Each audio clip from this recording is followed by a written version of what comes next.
سلام دوستای عزیز، امید که جور سعادتمند باشین. ما در یکی از هتل های شهر کابل از مرک نزدیک کوټه سنگی هستیم. ما فعلا در پشت نمای سالون قرار داریم از هتل. البته وایرینگ مخفی ها و بعض چراغ ها و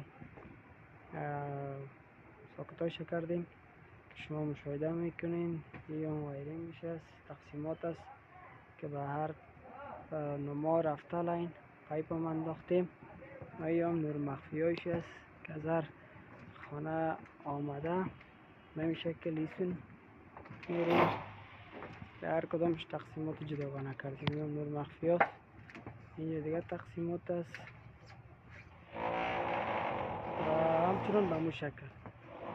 دوستانی که و صاحبایی که خانه همچو دیکور و همچو وایرینگ اساسی هستند، شماره تماس که در روی اسکرین ظاهر میشن میتونن با ما کلام شوند.